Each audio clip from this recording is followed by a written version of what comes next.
Hello, my name is Chelsea Willie, and I'm a pediatric anesthesiologist and intensivist here at the Children's Hospital, Wisconsin. I'm going to be presenting my project entitled CHW, Perioperative Emergencies, Are We Prepared? I was helped by Matthew Byer, one of our nursing clinical specialists, and my mentor through the Kern Institute is Christopher Davis. I wanted to focus on pediatric critical events, which thankfully are rare, but it is essential that our team be well trained because these episodes require expeditious management due to the limited reserve of the pediatric patient. Typically, anesthesiologists are present and perform most of the emergency skills, but these events are handled in a more efficient and effective manner when other members of the operating room staff can provide organized assistance. The operating room team identified gaps in their ability to respond quickly in an emergency, and it was deemed that they would benefit from both hands-on simulation training and workshop-style training in a curriculum focused around perioperative critical events.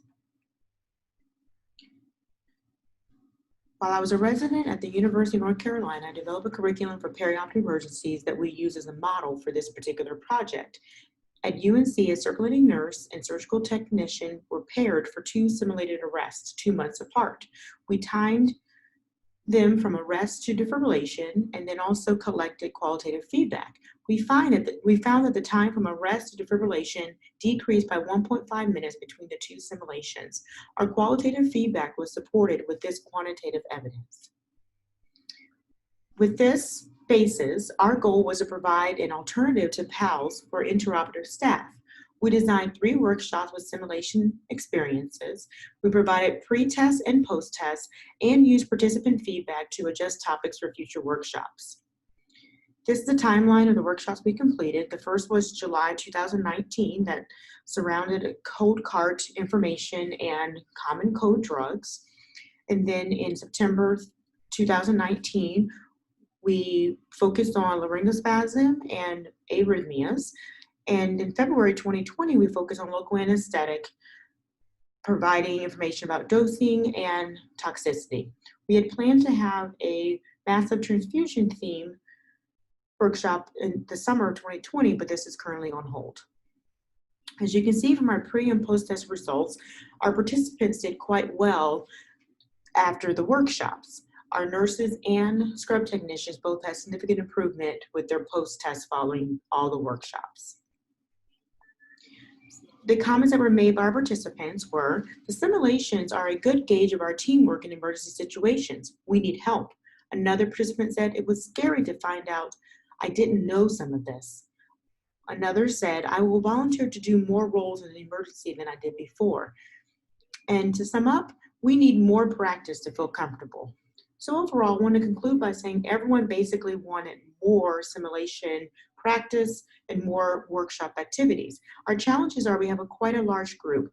Many days we have at least 40 scrub technicians and nurses that work on a daily basis. We only have a 1-hour time limit to provide these educational services at one time as well. Some modifications we made throughout the program were to run 2 parallel stations for smaller groups. We also limited the workshops to 3 stations so that the groups could stay smaller, and then recorded the simulations so that we could later assess significant times. Our future steps are to assess quantitative data via video in order to get quantitative information as far as how well we're doing, and to overall make our groups smaller. As summary for my entrepreneurial mindset, looking at curiosity, we want to assess alternative ways to prepare staff that were not PALS trained for perioperative critical events. Per our initial qualitative and preliminary quantitative results, our perioperative staff felt better prepared with hands-on workshops and simulation opportunities. As far as connections, we were able to bring anesthesiologists, a pharmacist, and nursing leadership together to educate perioperative staff. Other future connections that we plan to bring together are surgeons, residents, fellows, and anesthesia assistants. As far as creating value, we were able to adapt a perioperative pediatric emergency curriculum to a larger, more diverse group. This specific curriculum may provide more adequate preparation than a broad PALS program, as more specific to the operating room environment. We'll continue to develop this curriculum as fully integrated into our staff education. And in summary, this is my character artifact. Thank you.